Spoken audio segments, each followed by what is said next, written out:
Hello everyone. आकार IAS के YouTube channel पे आपका स्वागत है। मेरा नाम है मृणाल कुमार और इस सीरीज़ में हम लोग जो रिसेंटली यूपी पीसीएस मेंस का जो पेपर का पैटर्न है वो चेंज हुआ है। उसमें अभी नया पेपर 5 और पेपर 6 आया है जो कि सिर्फ यूपी के पर्सपेक्टिव से ही पेपर सेट किए गए हैं। उसमें काफ़ी यूपी की इन डेप्थ जानकारी होना ज़रूरी है आप लोगों के लिए।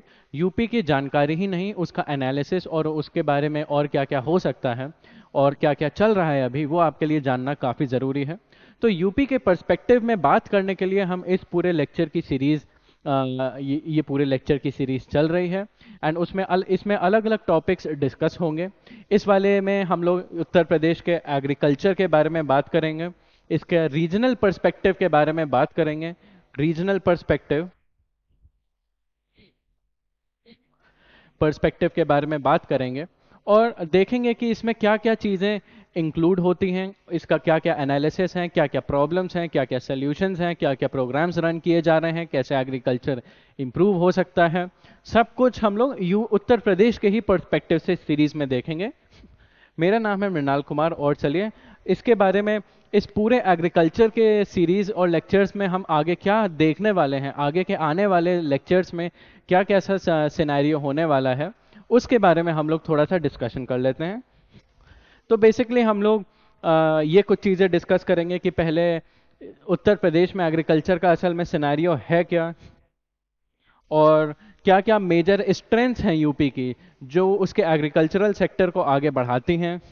उसके अलावा रीजनल पर्सपेक्टिव क्या है, हमें पता है उत्तर प्रदेश के अलग अलग रीजन्स हैं, वेस्टर्न उत्तर प्रदेश, बुंदेलखंड, सेंट्रल पूर्वांचल, उनमें क्या क्या अलग अलग डिफरेंसेस हैं और क्यों हैं, क्या क्या डिफरेंसेस हैं, वो हम थोड़ा ओवरव्यू ले लेंगे उसका। और आगे आने वाले लेक्चर्स में हम लोग कैसे इंप्रूवमेंट्स की बात करेंगे, किन तरीके के इंप्रूवमेंट्स की बात करेंगे, एक छोटा सा ओवरव्यू हम लोग उसका भी देख लेंगे। तो देखते हैं सबसे पहले प्रेजेंट एग्रीकल्चर का सिनेरियो क्या है उत्तर प्रदेश में। उत्तर प्रदेश जो है बेसिकली एक एग्रेरियन स्टेट कहलाता है। और ऐसा क्यों कहलाता है, एक बार देख लेते हैं कि प्रेजेंट स्टेटस ऑफ एग्रीकल्चर उत्तर प्रदेश में क्या है।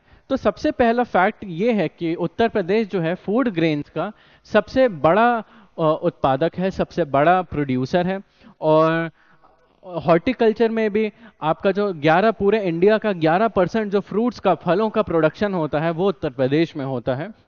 इसको हम लोग इसको हम लोग ग्रेनरी ऑफ द नेशन भी कहते हैं, ग्रेनरी ऑफ द नेशन भी कहते हैं। और ये लार्जेस्ट प्रोड्यूसर ऑफ व्हीट है Uttar Pradesh and the second largest producer of rice in the country. तो उत्तर प्रदेश जो है व्हीट का सबसे ज्यादा प्रोडक्शन करता है पूरे हमारे देश में, और राइस का दूसरे नंबर पे लार्जेस्ट प्रोड्यूसर है।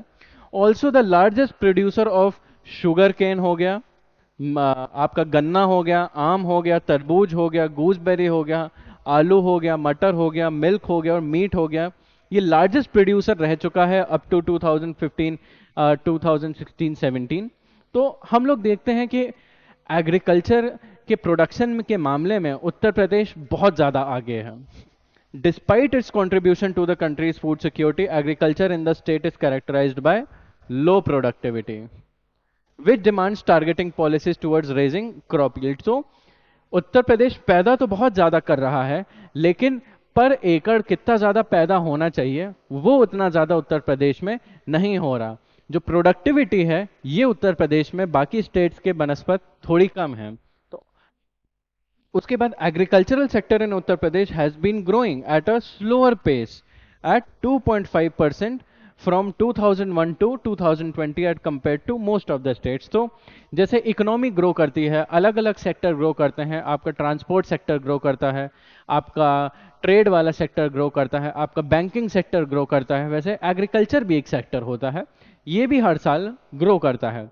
तो उत्तर प्रदेश के अंदर भले ही उत्तर प्रदेश बहुत ज़्यादा प्रोड्यूस कर रहा है, लेकिन ओवरऑल एग्रीकल्चरल सेक्टर में जिसमें और भी काफ़ी चीज़ें आती हैं, उसकी जो ग्रोथ है वो बाकी स्टेट्स के मुकाबले काफ़ी स्लो है। कितनी? 2.5%। तो ये एक प्रॉब्लम है और 2.5% लगभग 20 आखिरी 20 सालों में इतनी ही रही है। Spread over 2,40,000 square kilometre, Uttar Pradesh is the fourth largest state in the country by area. तो पूरे हमारे कंट्री में उत्तर प्रदेश एरिया के मामले में चौथा बड़ा स्टेट है। तो मतलब हमारे पास खेती करने के लिए जगह बहुत सारी है। Uttar Pradesh is the most populous state with a projected population of 234 million in 2022। तो उत्तर प्रदेश चौथा सबसे बड़ा स्टेट है और पॉपुलेशन के मामले में सबसे सबसे ज्यादा पॉपुलेटेड है, सबसे ज्यादा आबादी है उत्तर प्रदेश की। कितनी? 234 मिलियन है। और 2022 में ऐसा माना जाता है आपके ministry of health and family welfare के आंकड़ों के हिसाब से। और as per the latest data available, the state still employs more than half of its workforce in the agricultural sector. तो एग्रीकल्चर यहाँ के लिए इतना ज्यादा इंपॉर्टेंट है कि 234 मिलियन की लगभग 51% जो आबादी है वो एग्रीकल्चर सेक्टर में ही इन्वॉल्व है। वो खेती बाड़ी का ही किसी ना खेती बाड़ी से ही संबंधित किसी ना किसी फील्ड में वो लोग काम करते हैं। तो मतलब 51% पॉपुलेशन प्राइमरी सेक्टर में ही इन्वॉल्व है उत्तर प्रदेश की। तो ये एक सिनेरियो हो गया उत्तर प्रदेश का। आगे और कुछ फैक्ट्स देखते हैं कि Uttar Pradesh is characterised by high level of malnutrition compare to all India average of 35%। Uttar Pradesh में कितना है? 39% है, जो कि बहुत ज्यादा है। तो उत्तर प्रदेश उत्पादन फूड का बहुत ज्यादा करता है, पूरे देश में वन ऑफ द लार्जेस्ट है। लेकिन इंडिया के एवरेज के हिसाब से इंडिया में उत्तर प्रदेश में कुपोषण जो होता है उसका रेट भी बहुत ज़्यादा है। तो ये एक अजीब सी सिचुएशन बनती है कि खाना बहुत ज़्यादा है लेकिन कुपोषण और मलन्यूट्रिशन भी बाकी देश के हिसाब से लगभग 40% है। तो ये कैसे है? तो ये एक आपका एक बड़ा कॉन्ट्रडिक्शन या फिर इशू वहाँ आ जाता है। It is also one of the poorest state with India with 29.4% of its population in below poverty line. किसके हिसाब से? तेंदुलकर पॉवर्टी लाइन के हिसाब से। तो इतनी सारी एग्रीकल्चरल प्रोडक्शन होता है, मेलन्यूट्रिशन है, फिर भी उसके बाद भी इतनी सारी पॉवर्टी है। कितनी? 29.4% पॉवर्टी है आपकी किसके हिसाब से? तेंदुलकर पॉवर्टी लाइन के हिसाब से। तो ये एक और कॉन्ट्रडिक्टरी सिचुएशन बनती है। और average income of the farming house hold जो है in the state was lowest in the country at 6,668 per month in 15-16, indicating dismal agriculture scenario। तो उत्तर प्रदेश में पर फार्मर एवरेज इनकम आपकी पर मंथ इतनी है जो कि कंट्री में लोएस्ट है। ये एक और चिंता का विषय बन जाता है एग्रीकल्चर के मामले में। उत्तर प्रदेश में UP contributed 12% to the country's agricultural gross state domestic product and 1/5 of the total food grain production. और इसके उत्तर प्रदेश के एग्रीकल्चर के आंकड़े ये हैं कि जो हर स्टेट कंट्रीब्यूट करता है एग्रीकल्चर में, उत्तर प्रदेश का उसमें 12% कंट्रीब्यूशन होता है। और टोटल फूड ग्रेन में टोटल जो आपका अनाज आता है पूरे देश का मिला के उसमें 1/5 जो हिस्सा होता है, 1/5 वाला जो हिस्सा होता है वो उत्तर प्रदेश कंट्रीब्यूट करता है। Despite the state being in the fertile Indo Gangetic plains with high soil fertility, rich surface and groundwater resources, it lags behind in agricultural growth and productivity। तो इस सब से हम एक पिक्चर बना सकते हैं कि एक स्टेट है उत्तर प्रदेश है, वहां से गंगा जैसी नदी जाती है, बहुत फर्टाइल, बहुत उपजाऊ जमीन है, बहुत स्कोप है अच्छे एग्रीकल्चर का, और बहुत बड़ा स्टेट है, बहुत सारे लोग भी हैं उस स्टेट में, सबसे इनफैक्ट सबसे ज्यादा लोग हैं उस स्टेट में। तो एग्रीकल्चर करता तो है स्टेट, लेकिन स्टेट का जो पोटेंशियल है एग्रीकल्चर का जितना आगे बढ़ सकता है, कहीं ना कहीं उसको उतना वो एक्वायर नहीं कर पाया है, उसको जो पोटेंशियल है उसको यूटिलाइज नहीं कर पाया है स्टेट। और इसकी वजह से अब क्या है? पॉवर्टी है, मेल न्यूट्रिशन है, इनकम जो है फार्मर्स की वो पुअर है, बहुत ज्यादा पॉवर्टी है। तो कहीं ना कहीं रिसोर्स को यूटिलाइज करने की अक्षमता हम लोग इस पूरे डेटा से हम लोग कहीं ना कहीं निकाल सकते हैं। तो जो हमारा काम है एज एन एस्पिरेंट वो ये आइडेंटिफाई करना है कि क्यों ये सिचुएशन आती है एग्रीकल्चर में, हर एक एस्पेक्ट में क्या क्या दिक्कतें आती हैं और हम उनमें आगे चल के क्या क्या सुधार कर सकते हैं, इस बारे में हम आगे जाके और पढ़ेंगे। इसके बारे में हम उत्तर प्रदेश का कुछ और इंफॉर्मेशन हम इंपॉर्टेंट जान लेते हैं। जैसे एग्रीकल्चर जो है वो काफ़ी सारा क्लाइमेट पे डिपेंड करता है। तो हम एक बार बस इसके साथ देख लेते हैं कि उत्तर प्रदेश में क्लाइमेट एग्रीकल्चर के हिसाब से क्या क्लाइमेटिक सिचुएशन है।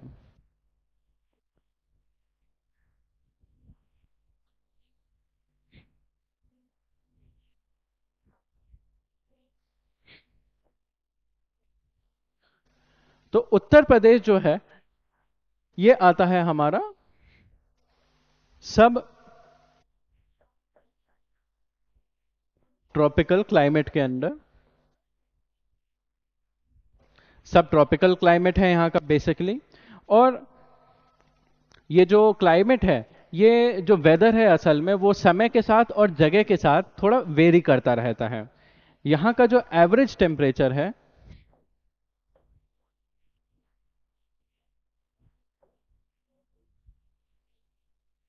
जो यहाँ का औसत तापमान है, वो विंटर में आपका लगभग 12 से 17 डिग्री सेल्सियस होता है, और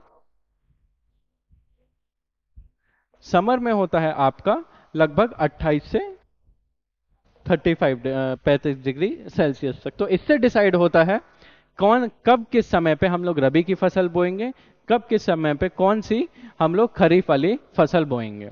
उसके अलावा क्लाइमेट में आता है आपका रेनफॉल आता है।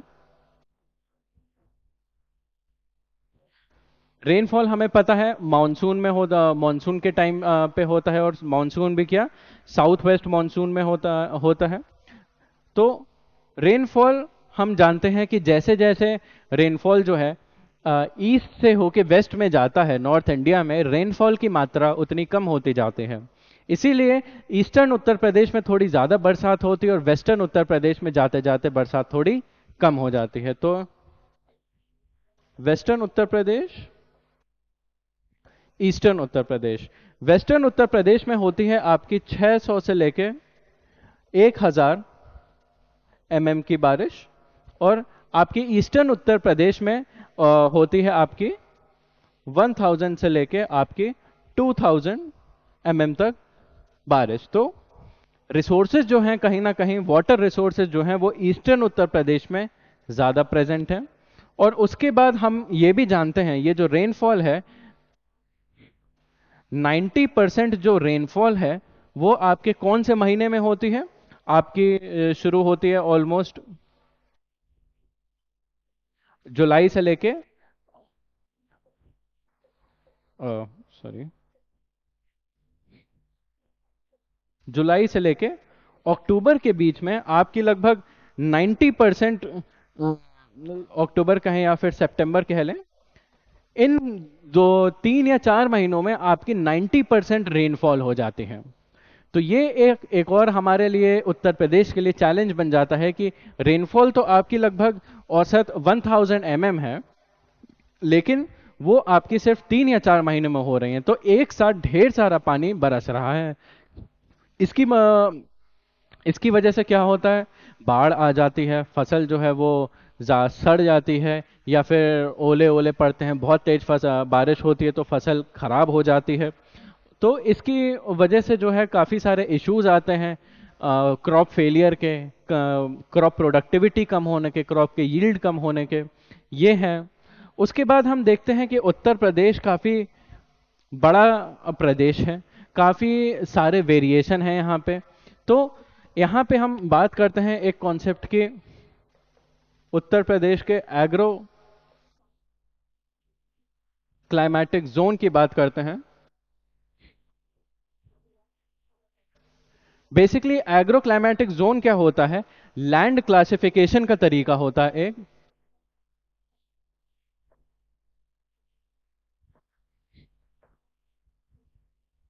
लैंड क्लासिफिकेशन का ये एक तरीका होता है जो कि हम कौन अलग अलग फैक्टर्स के बेसिस पे हम इसे क्लासिफाई करते हैं। जैसे हो गया आपका सॉइल टाइप्स के बेस पे हो गया, आपका क्लाइमेट के बेस पे हो गया, आपका वाटर रिसोर्स के बेस पे होगा, और भी कई तरीके के अलग अलग होते हैं, जैसे आपका टोपोग्राफी हो गया, वेजिटेशन हो गया।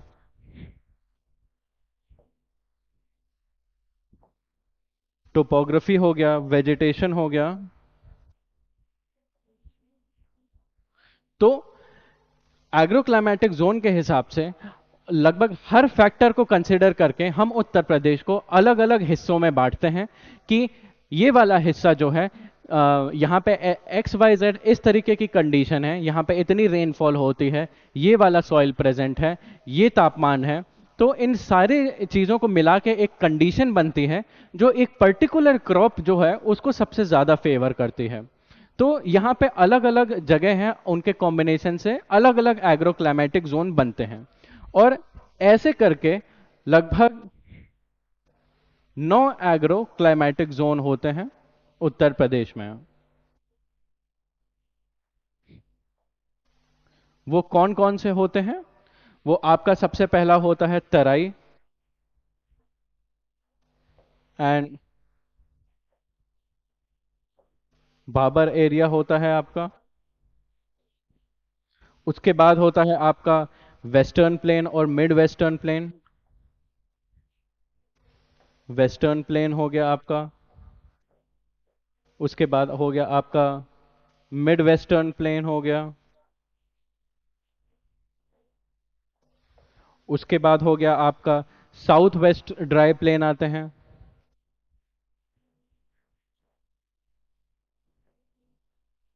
साउथ वेस्ट ड्राई प्लेन्स हो गए आपके। उसके बाद आता है आपका सेंट्रल प्लेन हो गए आपके, बुंदेलखंड हो गए, नॉर्थ ईस्ट प्लेन हो गया। सेंट्रल प्लेन,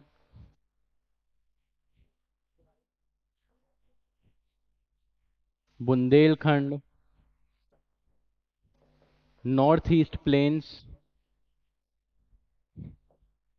और उसके बाद आते हैं आपके ईस्टर्न प्लेन्स और Vindhyan plains. Eastern plains and Vindhyan planes.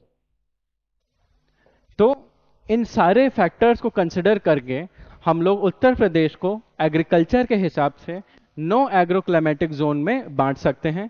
ये हैं आपके Terai Bhabar, western, mid western, south western dry, central Bundelkhand, north eastern plain, eastern और विंध्यन प्लेन। तो ये बेसिकली फिजिकल कंडीशंस होती हैं। ये ऐसा सिनेरियो है उत्तर प्रदेश में। अब बात करते हैं कि मेजर उत्तर प्रदेश के सेक्टर क्या है एग्रीकल्चर में, क्या क्या मेजर स्ट्रेंथ है एग्रीकल्चर के उत्तर प्रदेश में। तो दो तीन एरिया है जहां पे उत्तर प्रदेश जो है अच्छा तो है, लेकिन बाकी स्टेट्स के मुकाबले थोड़ा ज्यादा अच्छा है। तो क्या very high production and production and procurement of wheat and rice. Uttar Pradesh के ऑलमोस्ट पूरे उत्तर प्रदेश में गेहूं हो गया और आपका धान हो गया, चावल हो गया, उसका उत्पादन बहुत भारी मात्रा में होता है। और सरकार भी जो है अपनी अलग अलग नीति, जैसे एमएसपी हो गई और भी स्कीम हो गई, उसके अंडर सरकार जो है किसानों से लगभग पूरा पूरा राइस और व्हीट खरीद लेते हैं। तो इसकी मदद से क्या होता है, देश के पास इसकी पूरी बहुत सारी क्वांटिटी उत्तर प्रदेश प्रोवाइड करता है। उत्तर प्रदेश में गन्ने का बहुत ज्यादा उत्पादन होता है, गन्ने का और इथेनॉल का काफी ज्यादा प्रोडक्शन होता है, लगभग लगभग ऑलमोस्ट लार्जेस्ट होता है। और उत्तर प्रदेश में क्योंकि गन्ने से ही हमारा इथेनॉल बनता है, तो इसलिए इथेनॉल भी हमारा काफी सारा निकलता है उत्तर प्रदेश से। उत्तर प्रदेश में पशुपालन का बहुत ज़्यादा स्कोप है, बहुत ज़्यादा होता है पशुपालन। लगभग हर डिस्ट्रिक्ट में देखिए, हर फार्मर के घर में कोई ना कोई गाय या भैंस या बकरी या कोई भी ऐसा जानवर होता है जो कि लाइफ स्टॉक में आता है। और उत्तर प्रदेश का डेयरी सेक्टर स्पेशली काफ़ी ज़्यादा बड़ा है, ये एक स्ट्रेंथ है। और उत्तर प्रदेश का जो हॉर्टिकल्चरल सेक्टर है, फ्रूट्स एंड वेजिटेबल प्रोडक्शन, वो उत्तर प्रदेश में काफी भारी मात्रा में होता है। तो कहीं ना कहीं ये उत्तर प्रदेश की अलग अलग स्ट्रेंथ्स हैं जिनके ऊपर और काम किया जा सकता है। कैसे करेंगे, इनसे रिलेटेड क्या क्या फैक्टर्स होते हैं, ये हम आगे के लेक्चर्स में देखेंगे। क्या क्या पूरी वैल्यू चेन होती है, कैसे पूरा मैनेज होता है, क्या क्या उसमें दिक्कतें आती हैं, अभी क्या क्या सिनेरियो है और इन सब में क्या क्या हो सकता है। ये चीज़ें उत्तर प्रदेश के हम लोग और डिटेल में डिस्कस करेंगे। और अब देखते हैं कि जो हम डिस्कशन करेंगे वो हम उत्तर प्रदेश के रीजन के हिसाब से डिस्कशन करेंगे। तो जैसे उत्तर प्रदेश को हम लोग 4 हिस्सों में बांट के डिस्कशन करेंगे क्योंकि काफ़ी बड़ा प्रदेश है। तो एक होगा आपका ये वेस्टर्न उत्तर प्रदेश होगा, जो कि आपके दिल्ली हो गया, आपका उत्तराखंड हो गया, आपके नीचे राजस्थान से जुड़े हुए स्टेट्स वाला जो रीजन है वेस्टर्न उत्तर प्रदेश। उसके बाद सेंट्रल उत्तर प्रदेश होगा ये वाला एरिया। उसके बाद नीचे आता है इसके बुंदेलखंड वाला एरिया, जो कि यमुना और चंबल, यमुना हो गया, चंबल नदी हो गया, और विंध्या वाले जो पहाड़ हैं उसके आसपास आते हैं, मध्य प्रदेश से इनका बॉर्डर होता है। और आखिरी में आपका पूर्वांचल एरिया जो होता है, जो आपके सबसे ईस्ट में आता है, जो आपके छत्तीसगढ़, बिहार, झारखंड इनसे जुड़े हुए जो एरिया हैं, और ईस्टर्न साइड में जो एरियाज हैं उनको हम लोग देखेंगे। और जित जो भी डिस्कस करेंगे, आपके लैंड पैटर्न हो गया, क्रॉपिंग पैटर्न हो गया, लाइव स्टॉक हो गया, शुगर केन हो गया, डेयरी सेक्टर हो गया, हम इन 4 रीजन के हिसाब से डिस्कस करेंगे कैसे एक सेक्टर अलग अलग जगहों पे अलग अलग परफॉर्म करता है, क्यों करता है, और कैसे अलग अलग जगहों पे अलग अलग नीतियां हम अपना सकते हैं।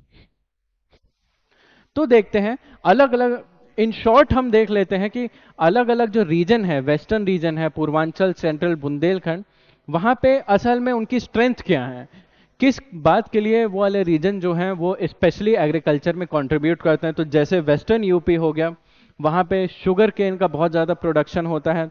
वेस्टर्न यूपी जो हो गया आपका ग्रीन रेवोल्यूशन के बेल्ट में आता है, तो वहां पे ओवरऑल एग्रीकल्चर का प्रोडक्शन काफ़ी ज़्यादा होता है। और इसके साथ साथ एग्रीकल्चर का जो जीडीपी है, आपका लगभग आधा एग्रीकल्चर का जो उत्तर प्रदेश का जीडीपी है वो आपका वेस्टर्न उत्तर प्रदेश काफी कंट्रीब्यूट करता है। बुंदेलखंड जो रीजन है वहां पे पल्सेस हो गई, ऑयल सीड हो गई, वो काफी ज्यादा भारी मात्रा में होती हैं। जो सेंट्रल उत्तर प्रदेश है यहाँ पे लाइव स्टॉक हो गया, और आपका बाकी चीजें हो गई एग्रीकल्चर की, राइस और वीट, वो ज्यादा होता, काफी होता है। और पूर्वांचल में कुछ उनकी स्ट्रेंथ है, जैसे पूर्वांचल में बेसिक इंफ्रास्ट्रक्चर अच्छा है, वहाँ पे रोड कनेक्टिविटी अच्छी है, वहाँ पे पावर सप्लाई बाकी जगहों के हिसाब से ज़्यादा अच्छी है। लेकिन हर जगह पे कहीं ना कुछ इश्यूज भी आते हैं। जैसे वेस्टर्न उत्तर प्रदेश में देखते हैं हम, ग्राउंड वाटर डिप्लीशन होता है, केमिकल्स का यूज़ बहुत ज़्यादा होता है, केमिकल वाले खाद बहुत यूज़ होती है, पल्यूशन होता है एग्रीकल्चर में, और ये सॉइल के सैलिनाइजेशन के इश्यूज आते हैं आपके। बुंदेलखंड में जैसे इश्यूज आते हैं, जैसे हम सब लोग जानते हैं वहाँ पे बारिश बहुत कम होती है, वहाँ सूखा पड़ जाता है अक्सर करके, वाटर स्केर्सिटी होती है वहाँ पे, इसलिए फार्म काफ़ी पॉवर्टी एग्जिस्ट करती है बुंदेलखंड में, काफ़ी ज़्यादा पुअर डेवलपमेंट है उस एरिया का, उसको हम अच्छा करना चाहते हैं, आगे देखेंगे कि हम उसे कैसे कर सकते हैं। और उसके बाद जैसे पूर्वांचल एरिया में देखा जाए तो रिसोर्सेज वहाँ पे बहुत है, लेकिन रिसोर्स की यूटिलाइजेशन बहुत नहीं है। वहाँ पे जैसे पंजाब हरियाणा के मुकाबले देखा जाए तो रिसोर्स ज़्यादा हैं, लेकिन फिर भी वहाँ के मुकाबले यहाँ पे उत्पादन बहुत कम होता है। तो क्यों होता है हम ये देखेंगे आगे चल के। तो अलग अलग जगहों से रिलेटेड अलग अलग सॉल्यूशंस भी हो सकते हैं आपके। जैसे हम अलग अलग तरीके के सॉल्यूशंस की बात करेंगे कि कैसे हम लोग, जैसे डेयरी सेक्टर हो गया, डेयरी सेक्टर में हम लोग प्रोडक्टिविटी हमें इंक्रीज करनी चाहिए ओवरऑल उत्तर प्रदेश में, ये एक हमारी ज़रूरत है। ये कैसे होनी चाहिए हम ये देखेंगे, प्रोडक्टिविटी स्पेशली इन ऑर्गेनाइज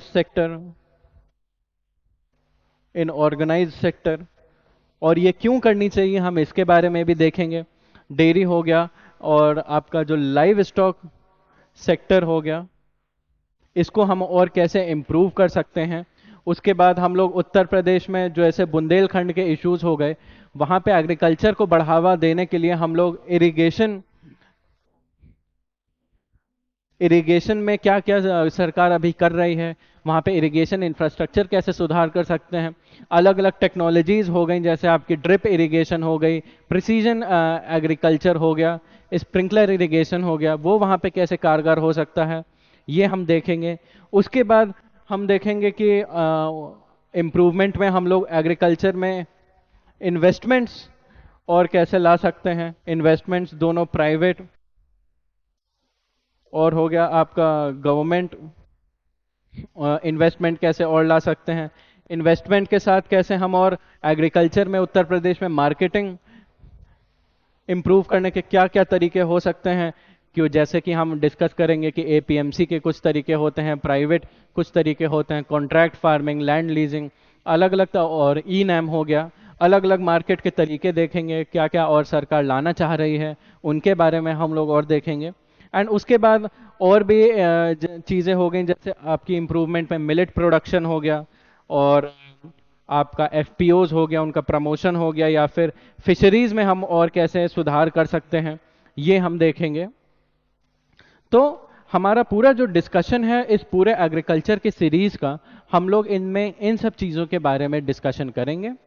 तो this will be the lecture on agriculture. ये पूरा आपका ओवरव्यू रहा है, और ये इसी के बारे में हम आगे बात करेंगे। अगर आपको कुछ डाउट है इस पूरे सीरीज से रिलेटेड, तो आप, या अभी जो मैंने बताया उससे रिलेटेड, तो आप नीचे कमेंट कर सकते हैं। So that was it. Thank you.